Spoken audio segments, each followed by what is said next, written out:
Hi friends, இன்னைக்கு worksheet number 6 light lesson பார்க்க போறோம். Choose the best answer. First question குரிய answer option C parallel to principal axis. இதான் கரெக்டான answer. Second one option A concave mirror. Third one option B convex mirror.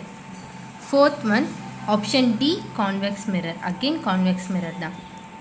Second Romanல fill in the blanks. Fifth one, midpoint of the aperture of a mirror is called as the pole. Answer pole. In case of convex mirrors, the center of curvature lies. Center point. Answer center point. Inside water, an air bubble behaves like a concave mirror. Answer concave mirror. Third Roman, true or false பார்க்க போறோம். Eighth one, true. Ninth, false. 10th false and 11th true. Fourth ரோமனில் very short answers. 12th கொஷினில் இங்கே diagram கொடுத்துருக்காங்க. இந்த டயக்ராமுக்கு ரிலேட்டடான questions கொடுத்துருக்காங்க. First கொஷின்க்குரிய ஆன்சர் வந்து கிரேட்டர் தென் 1. செகண்ட் கொஷினுக்கு answer real inverted and smaller than object. Real inverted and smaller than object. 13th கொஷினில் டயக்ராம் கொடுத்துருக்காங்க. டயக்ராம் பார்த்து நம்மளை வந்து ரே ஆஃப் லைட்டுடைய பேத் வந்து எங்கே ரிஃப்ளெக்ட் ஆகுது அப்படின்றத வந்து நம்ம சொல்லணும் அப்படின்னு. பட் இங்கே டயக்ராம் வந்து தப்பாக கொடுத்துருக்காங்க. ஸோ அந்த டயக்ராம் வந்து நீங்கள் கரெக்ட் பண்ணிக்கோங்க. இந்த பிங்க் கலர் ஷேட் மட்டும் வராது. இந்த பிங்க் கலர் கோடு இருக்குல்ல, இந்த ஷேட் மட்டும் வராது. அதுக்கு பதிலாக நம்ம கான்வெக்ஸ் மிரரில் இந்த மாதிரியான லைன் வந்து நீங்கள் வரைஞ்சிக்கோங்க. ஸோ இந்த பிக்சர் பார்த்து தான் நம்ம கரெக்டான ஆன்சர்ஸ் எழுதணும் அப்படின்னு இல்லை, ஏன்னா ஸ்டேட்மெண்ட் கொடுத்துருக்காங்க. ஸோ அப்போ இந்த இமேஜ் தான் வரும் நம்மளுக்கு. OA இது வந்து பிரின்சிபல் ஆக்சிஸ்க்கு ஈக்குவலாக இருக்குது. அப்போ OA parallel to the principal axis is reflected along AD. அப்போ அந்த ரிஃப்ளெக்டட் ரேயோட பேத் வந்து இந்த டைரக்ஷனில் தான் போகும். AD is the reflected path ray.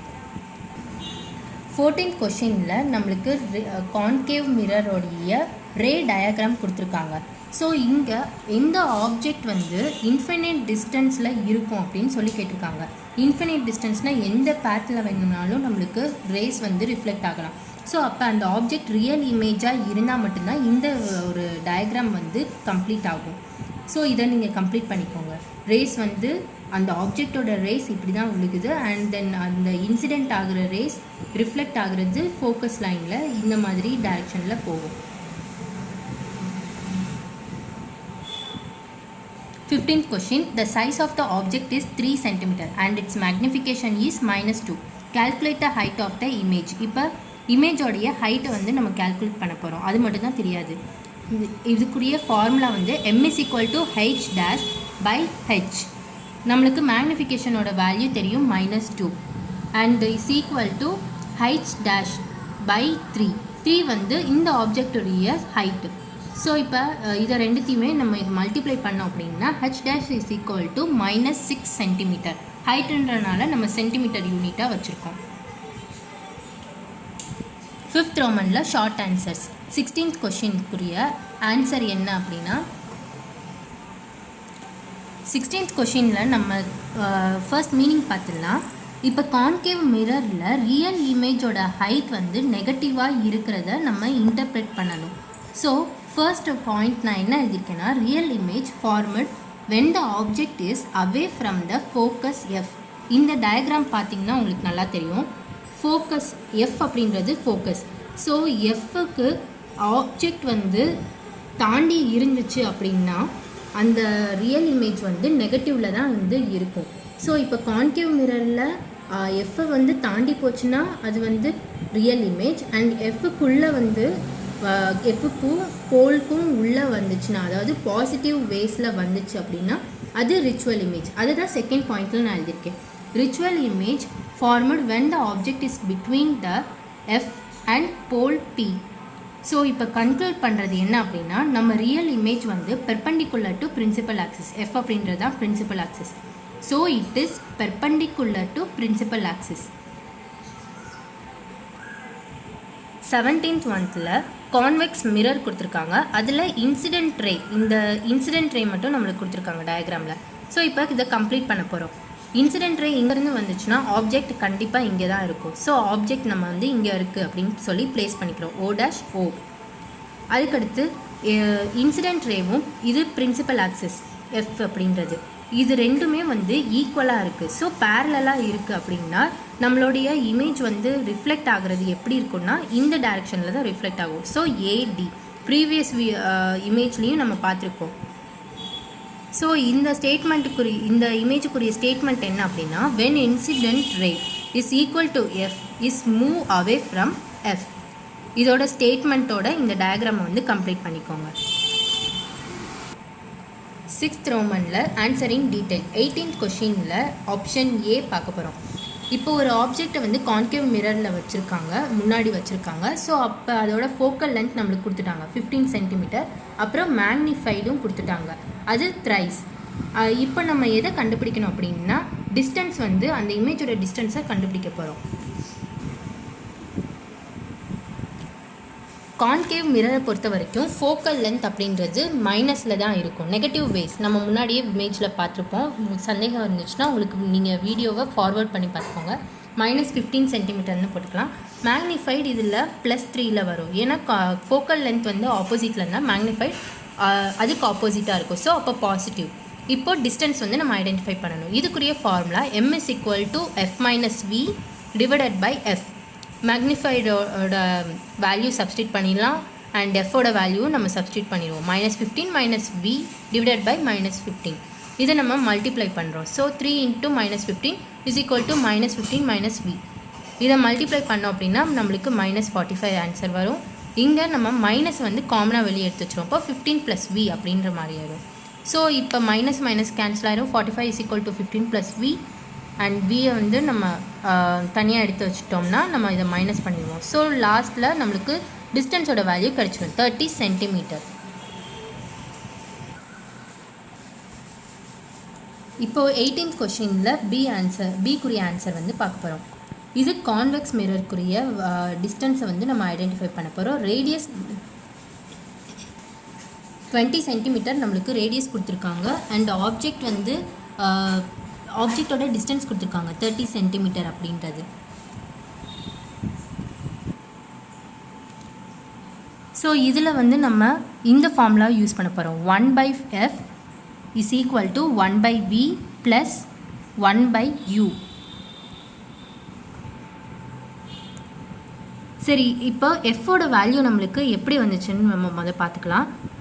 ரேடியஸோட value நம்மளுக்கு 20 சென்டிமீட்டர் கொடுத்துருந்தாங்க. எஃப்பை வந்து ஐடென்டிஃபை பண்ணணும் அப்படின்னா இதுக்குரிய ஒரு ஃபார்முலா இருக்குது. r/2 = இப்போ ஆரோட வேல்யூ நம்மளுக்கு என்னது 20 டிவைடட் பை 2. இதை நம்ம கேன்சல் பண்ணோம் அப்படின்னா நம்மளுக்கு ஆன்சர் 10 வரும். அப்போ எஃபோட வேல்யூ நம்மளுக்கு கிடச்சிருச்சு. f = 10 centimetre. அதுக்கடுத்து u அதான் ஆப்ஜெக்டோடைய லென்த். ஆப்ஜெக்டோட லென்த் வந்து u = -30. மைனஸ் அப்படின்றது ரூல்ஸ் தான். கான்வெக்ஸ்க்கும் அதே தான் வரும், கான்கேவ்க்கும் அதே தான் வரும். So u = -30. எப்போவுமே u வந்து மைனஸில் தான் வரும். இப்போ ஃபார்முலாவில் நம்ம சப்ஸ்டியூட் பண்ணிடலாம். எஃபோட வேல்யூ 10 அண்ட் யூவோட வேல்யூ 30 -30 நம்ம போட்டுக்கலாம். இப்போ 1/10 + 1/30 எப்படி ப்ளஸ் வந்துச்சு அப்படின்னு பார்த்தீங்கன்னா இப்போ 1/v வந்து நம்ம அந்த சைடே வச்சுக்கலாம். 1/30 மட்டும் நம்ம 1/10 இருந்துச்சுல அந்த சைடு வந்து நம்ம கொண்டுட்டு வந்துடும். அப்போ மைனஸை ப்ளஸ்ஸாக மாற்றிடாச்சு. இதை இப்போ மல்டிப்ளை பண்ணிடலாம். கிராஸ் மல்டிப்ளிகேஷன் பண்ணி வச்சுக்கிட்டோம் அப்படின்னா 30 + 10 டிவைடட் பை 300 அப்படின்னு வேல்யூ வரும். ஸோ இப்போ 40 டிவைடட் பை 300 0 கேன்சல் பண்ணிடும். இப்போ இதை கேன்சல் பண்ணோம் அப்படின்னா நம்மளுக்கு 2 டிவைடட் பை 15 வரும். இப்போ 2/15 நம்மளுக்கு ஆன்சர் வந்துடுச்சு. இதை இன்வர்ஸாக மாற்றுறோம். அப்போ 1/vவும் நம்ம இன்வர்ஸாக மாற்றுவோம். அந்த மாதிரி மாற்றுறப்ப v/1 அப்படின்னு வரும். கீழே எந்த 1 வேல்யூ வந்தாலும் நம்ம அதை எடுத்துக்க மாட்டோம்ல. ஸோ அதை அப்படியே வச்சுக்கலாம். இப்போ 15 2ஆல் நம்ம டிவைட் பண்ணோம் அப்படின்னா நம்மளுக்கு ஆன்சர் 7.5 வரும். ஸோ வியோட ஆன்சர் நம்மளுக்கு கிடச்சிருச்சு. v = 7.5 centimetre. இப்போ ஒர்க் ஷீட் நம்பர் 7 நம்ம பார்க்க போகிறோம். ஒர்க் ஷீட் நம்பர் 6 முடிச்சாச்சு. Heat lesson. Choose the best answer. First மந்த்துக்குரிய answer option A. During summer the rail track will expand and cause damage. Second கொஷினுக்குரிய answer option B. Third கொஷினுக்குரிய answer option C. Fourth question குரிய answer option D. Fifth குரிய answer option D. Second ரோமனில் filling the blanks. Answer மட்டும் நான் சொல்லிடுறேன். Sixth ஒன்த்துக்கு answer heat. Seventh ஒன்த்துக்கு answer kinetic energy. Eighth ஒன்த்துக்கு 32 டிகிரி. நைன்த் ஒன்த்துக்கு 373.15. டென்த் ஒன்த்துக்கு டெம்பரேச்சர்.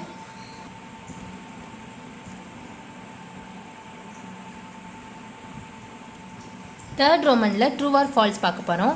ஃபர்ஸ்ட் 11th ஒன்த்துக்குரிய answer false. 12 true. 13 false. 14 true. 15 true. Fourth Roman short answer questions. 16th ஒன்த்துக்கு நமக்கு செல்சியஸ் கொடுத்துட்டாங்க -40 டிகிரி. இப்போ ஃபேரன் ஹீட்டில் அதை கன்வெர்ட் பண்ணணும். ஸோ ஃபேரன் ஹீட்டில் கன்வெர்ட் பண்ணுறதுக்கு ஒரு ஃபார்முலா இருக்குது. 9/5 சினா செல்சியஸ் ப்ளஸ் 32. இப்போது செல்சியஸோட வேல்யூ நம்மளுக்கு -40 டிகிரி. -40 நம்மளுக்கு தேவையில்லை, வெறும் 40 மட்டும் நம்ம போட்டுக்கலாம். அப்போ 9/5 40 + 32. 5ஆல் 40 கேன்சல் பண்ண முடியுமா? முடியும்ல. அப்போ 5ஆல் 40 கேன்சல் பண்ணோம்னா 8 வரும் நம்மளுக்கு. 8 × 9 = 72 + 32. இதை ஆட் பண்ணோம்னா நம்மளுக்கு 104 டிகிரி ஃபேரன் ஹீட் வந்துடுது. 17th ஒன்த்தோடைய ஆன்சர் வந்து நம்ம பார்க்க போகிறோம். அதுக்கு முன்னாடி கொஷினோடைய இதை வந்து நான் எக்ஸ்பிளைன் பண்ணிடுறேன். இப்போது ஒரு சப்ஸ்டன்ஸோடைய டெம்பரேச்சர், அதாவது செல்சியஸ் அண்ட் ஃபேரன் ஹீட் வந்து நம்மளுக்கு கொடுத்துருக்காங்க. அந்த ஏபியோடைய கிரேடியன்ட் மட்டும் நம்ம ஐடென்டிஃபை பண்ணணும். வேல்யூஸ் கொடுத்துட்டாங்க ஏக்கும் பிக்கும்.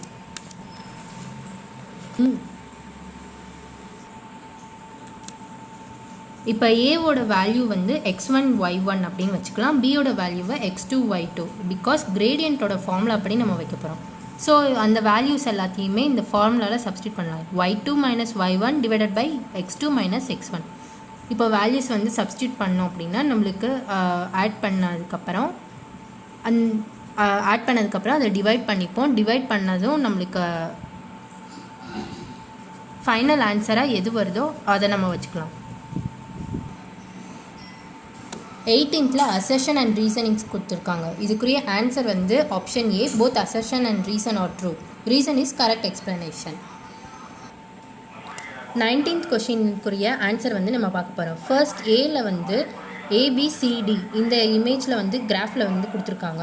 ஸோ இதில் கண்டென்சேஷன் பாயிண்ட் எது அப்படின்னு கேட்டிருக்காங்க. கண்டென்சேஷன் பாயிண்ட் வாட்டருக்கு தான் இருக்கும். 100 டிகிரி செல்சியஸில் பாய்லிங் பாயிண்ட் வந்து எதுக்கு இருக்கும் அப்படின்னா லிக்விட் ஸ்டேட்டாக மாறின இதுக்கு.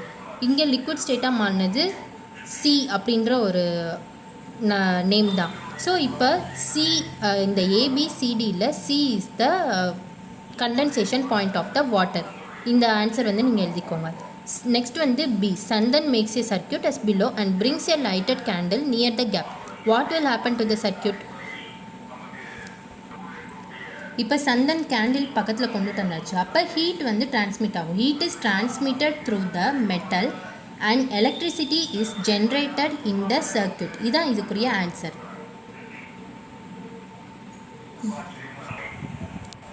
ஒர்க் ஷீட் நம்பர் 7 முடிச்சாச்சு. இப்போ ஒர்க் ஷீட் நம்பர் 8 பார்க்க போகிறோம். Sound lesson.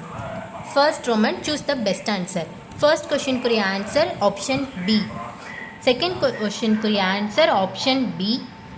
தேர்ட் கொஷினுக்குரிய answer option A. Second Roman filling the blanks. Fourth ஒன்க்குரிய ஆன்சர் ஏர். ஃபிஃப்த் ஒன்க்குரிய ஆன்சர் இசிஜி. தேர்ட் ரோமனில் say true or false. Sixth ஒன்க்குரிய ஆன்சர் வந்து false. Fourth Roman very short answers. Seventh one இதில் sound வேவ்ஸுடைய usage எது இந்த கீழே கொடுத்துருக்கிற டேர்ம்ஸில் அப்படின்னு கேட்டிருக்காங்க. ஃபர்ஸ்ட் வந்து லாங்கிடியூடினல், தென் கம்ப்ரெஷன், ரேர்ஃபேக்ஷன். இந்த 3 மட்டும்தான் வரும். 8th ஒன்க்குரிய ஆன்சர் பார்ப்போம். 10 வேவ்ஸ் வந்து ப்ரொடியூஸ்ட் ஆகிருக்கு ஒரு செகண்டுக்கு. ஸோ இப்போ ஃப்ரீக்வன்சி வந்து நம்ம கண்டுபிடிக்கணும். இன் ஹெர்ட்ஸில் frequency is equal to waves by time is equal to waves என்ன 10 டைம் 1 செகண்ட். ஸோ 1 கீழே இருந்துச்சுன்னா நம்மளுக்கு அந்த இது வேல்யூ தேவையில்லை. ஸோ 10 ஹெர்ட்ஸ் நம்மளுக்கு ஆன்சர் கிடச்சிருச்சு. ஃபிஃப்த் ரோமனில் ஆன்சர் இன் ப்ரீஃப். 9th கொஷினுக்குரிய ஆன்சர் வந்து நம்ம புக் பேக்கில் பேஜ் நம்பர் 94 அதில் இந்த டயக்ராம் மட்டும் நீங்கள் பார்த்து வரீங்க. பேஜ் நம்பர் 94ல் figure number 8.4 soft and loud sound, இந்த இமேஜை வந்து நீங்கள் வரைஞ்சிக்கோங்க. 2 இமேஜுமே இருக்கணும். 10th கொஷினில் சவுண்ட் வேவ் கொடுத்துருக்காங்க, அது ட்ராவல் ஆகிட்டு சாலிட் மீடியத்தில். இப்போ எம் அண்ட் என் அதுக்குரிய நேம் என்ன அப்படின்னு கேட்டிருக்காங்க. எம்க்குரிய நேம் ஆம்ப்ளிடியூட், என்னோட நேம் வேவ் லென்த். 11th கொஷினில் கிவ் ரீசன்ஸ் கிவ் ரீசன்ஸ் வந்து நம்மளை கொடுக்க சொல்லியிருக்காங்க. ஸோ ஆப்ஷன் ஏல சவுண்ட் ஸ்பீட் ஆஃப் சவுண்ட் வந்து அயன் ஆப்ஜெக்ட்ஸை விட ஸ்பீட் ஆஃப் சவுண்ட் இன் ஏர் வந்து கம்மியாக இருக்குது அப்படின்னு சொல்லியிருக்காங்க. என்ன ரீசன் அப்படின்னு பார்த்தோம்னா அயன் மெட்டீரியல்ஸில் க்ளோஸராக இருக்கும் ஏரில் இருக்கிற மாலிகுல்ஸை விட. ஸோ ஆன்சர் வந்து எழுதிக்கோங்க. The molecules is iron material are much closer than air. So speed of sound in iron object is more than air. இப்போ ஆப்ஷன் பி பார்க்கலாம். Lightning is seen much earlier then the thunder is heard. இடி வரதுக்கு முன்னாடியே வந்து மின்னல் வந்துடுது அப்படின்னு கேட்குறாங்க. ஏன் அப்படின்னு ரீசன் வந்து நம்ம எழுதலாம். The velocity of light is greater than the velocity of sound. Velocity of சவுண்டை விட லைட்டோட இது வந்து கிரேட்டராக இருக்குது ஸ்பீடு. ஸோ அதனால தான் lightning flashes before the Thunder அப்படின்னு சொல்லியிருக்காங்க. இப்போ ஆப்ஷன் சி பார்க்குறோம். அனிமல்ஸ்க்கெல்லாம் வந்து எர்த்குவேக் வந்துச்சு, நிலநடுக்கம் வந்துச்சுன்னா அந்த சவுண்ட் வந்து கேட்குது, அதனால அதுக்கு டிஸ்டர்ப் ஆகுங்க. ஆமாவா இல்லையான்னு கேட்டுக்காங்க. நம்ம ஃபர்ஸ்ட் எஸ் அப்படின்னு கொடுத்துக்கலாம். பிகாஸ் எதனால் அப்படின்னா அவங்க செஸ்மிக் வேவ்ஸ், அதாவது சீஸ்மிக் வேவ்ஸ்க்கு வந்து சென்சிட்டிவாக இருக்குங்க அந்த அனிமல்ஸ். ஸோ அதனால தான் எர்த்குவேக்ஸில் அது டிஸ்டர்ப் ஆகுது. Yes because they are sensitive to seismic waves caused by earthquakes. 12th கொஷினுக்குரிய ஆன்சர் என்ன அப்படின்னா பிரின்சிபல் நம்ம எழுதணும். ஒரு டாய் டெலிஃபோன் எப்படி வந்து அந்த ஃப்ரெண்டால் பண்ணாங்க அப்படின்றது ஸ்டெப்ஸ் வந்து நம்ம எழுதியிருக்கலாம். இதுதான் இதுக்குரிய ஆன்சர். பிரின்சிபலில் 4 ஸ்டெப்ஸ் இருக்குது. 13th கொஷினில் பைசைக்கிள் பெல் ரிங் ஆகுறது ஏன் ஸ்டாப் ஆகுது அப்படின்னு கேட்டிருக்காங்க. ஏன்னா vibration stop when the bicycle bell is held tightly by the hand, so the sound formation is stop. நம்ம டைட்டாக பிடிச்சோம்னா அந்த வைப்ரேஷன் வந்து ஸ்டாப் ஆகுது, ஸோ அந்த சவுண்டும் வந்து ஸ்டாப் ஆகுது அப்படின்னு சொல்கிறாங்க. 14th கொஷினில் longitudinal nature of sound wave medium வந்து கொடுத்துருக்காங்க. ஸோ இந்த இமேஜ் பார்த்து நம்மளை ஆன்சர் பண்ண சொல்லியிருக்காங்க. எக்ஸும் ஒய்யும் என்ன அப்படின்னு ஃபர்ஸ்ட் கொஷினில் கேட்டிருக்காங்க. எக்ஸ் வந்து கம்ப்ரெஷன், ஒய் ரேர்ஃபேக்ஷன். பி கொஷினில் டிஃபைன் எக்ஸை பற்றி டிஃபைன் பண்ண சொல்லியிருக்காங்க. எக்ஸ் வந்து compression are the region where particles are crowded together. C கொஷினில் டிஃபைன் ஒய் வந்து rarefactions are the regions of low pressure where particles are spread apart. இப்போ 6th Roman பார்ப்போம். Answering detail. 15th கொஷினுக்குரிய answer வந்து sound needs a medium for its propagation. அதுக்குரிய answer page number நம்ம புக்கில் 91 92ல் இருக்குது. ஸோ இதுதான் பேஜ் நம்பர் 91ல் ப்ரொபகேஷன் ஆஃப் சவுண்ட் வேவ்ஸ். இதில் sound needs a medium for propagation அந்த இதுக்குரிய ஆன்சர் நம்மளுக்கு இருக்குது. இந்த சவுண்ட்ஸ் நீட்ஸ்லேருந்து ஸ்டார்ட் பண்ணி எழுதிக்கோங்க. ஸோ அதில் ஸ்டார்ட் பண்ணி இப்போ ஜார் ஹேஸ் வேக்யூம் இது வரைக்கும் முடிச்சுக்கோங்க. அண்ட் டயக்ராமும் ட்ராப் பண்ண சொல்லியிருக்காங்க. இது என்ன எக்ஸ்பெரிமெண்ட் பண்ணியிருக்காங்கன்னா பெல் ஜார் எக்ஸ்பெரிமெண்ட். இந்த டயக்ராமை வரைஞ்சிக்கோங்க. இப்போ 16th கொஷின் பார்க்க போகிறோம். Find the distance of the seabed from the ship when the given data. சீபெட்டோடைய டிஸ்டன்ஸ் வந்து நம்ம கால்குலேட் பண்ணணும். நம்மளுக்கு டைம் கொடுத்துருக்காங்க 3.42 செகண்ட்ஸ் அண்ட் ஸ்பீட் வந்து கொடுத்துருக்காங்க. அது வந்து v 1531 மீட்டர் பர் செகண்ட். இப்போ டெப்த் ஆஃப் த சி, அதாவது டிஸ்டன்ஸ் வந்து நம்ம கண்டுபிடிக்க போகிறோம். இப்போ வியோட வேல்யூ நம்மளுக்கு தெரியும், அதை எழுதிக்கலாம். அண்ட் டியோட வேல்யூ நம்மளுக்கு தெரியும். இதுக்குரிய ஃபார்முலா வந்து v இஸ் ஈக்குவல் டு, அதாவது velocity is equal to distance by time. இப்போ வியோட வேல்யூ சப்ஸ்டியூட் பண்ணியாச்சு, டியோட வேல்யூ சப்ஸ்டியூட் பண்ணியாச்சு. 3.42 2d 2D எப்படி வந்துச்சு அப்படின்னா சவுண்ட் லெசன்ஸை பொறுத்த வரைக்கும் ஆப்போசிட் அந்த சவுண்டு வந்து ரிஃப்ளெக்ட் ஆகும். ஸோ அதனால D வந்து ட்வைஸ் ஆகும் இந்த இடத்துல. ஸோ 2D அப்படின்னு நம்ம வச்சுக்கலாம். இங்கே இதை ரெண்டுத்தையும் நம்ம மல்டிப்ளை பண்ணோம் அப்படின்னா 2D இந்த சைடு இருக்கும் அண்ட் மல்டிப்ளை பண்ணுறப்ப இந்த சைடு நம்மளுக்கு வந்துடும். இப்போ 2 கீழே இறக்கிட்டு நம்ம இதை வந்து கேன்சல் பண்ணி வச்சுக்கலாம். ஸோ கேன்சல் பண்ணோம்னா இந்த 3.42 வந்து 1.71 மாறும். இப்போது இது ரெண்டுத்தையும் வந்து நம்ம மல்டிப்ளை பண்ணிக்கலாம். மல்டிப்ளை பண்ணோம்னா நம்மளுக்கு டிஸ்டன்ஸோட வேல்யூ வந்து கிடச்சிருது 2618 மீட்டர். டிஸ்டன்ஸ்ன்றனால நம்ம மீட்டர் வச்சுக்கிறோம். 17th கொஷினில் sound can travel through a material medium. Material மீடியத்துலலாம் சவுண்ட் வந்து ட்ராவல் ஆகிறத கொடுத்துருக்காங்க. அதை வந்து நம்ம டிசெண்டிங் ஆர்டரில் அரேஞ்ச் பண்ணணும். என்னென்னா gases, solids and liquids. First solid, then liquid, then gases. இதுதான் இதுக்குரிய ஆன்சர்.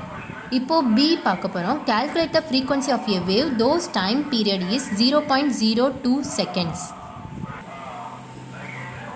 இப்போது டி நம்மளுக்கு கொடுத்துட்டாங்க 0.02 செகண்ட்ஸ். எஸ் வந்து டைமோடைய யூனிட். ஃபார்முலா ஃப்ரீக்வன்சி வந்து கண்டுபிடிக்கிறதுக்குரிய formula n is equal to 1/t. டீயோட வேல்யூ நம்மளுக்கு தெரியும், சப்ஸ்டியூட் பண்ணிக்கலாம். சப்ஸ்டியூட் பண்ணோம், அதை வந்து நம்ம டிவைட் பண்ணோம் அப்படின்னா நம்மளுக்கு 50 ஹெர்ட்ஸ் வரும். அப்போ ஃப்ரீக்வன்சி n வந்து ஃப்ரீக்வன்சியோட யூனிட் நம்மளுக்கு கிடச்சிருச்சு. Frequency is equal to 50 hertz. இந்த வீடியோவோட ஒர்க் ஷீட் 8 வந்து நம்ம முடிச்சாச்சு. ஒர்க் ஷீட் 9 and 10, 11 இதெல்லாம் நாங்கள் அடுத்த வீடியோவில் அப்லோட் பண்ணுறோம். அது வரைக்கும் எங்கள் சேனலை சப்போர்ட் பண்ணுங்கள், சப்ஸ்கிரைப் பண்ணுங்கள் மறக்காமல். Thank you friends. மறக்காமல் இந்த வீடியோவை ஷேர் பண்ணிடுங்க உங்கள் ஃப்ரெண்ட்ஸ்.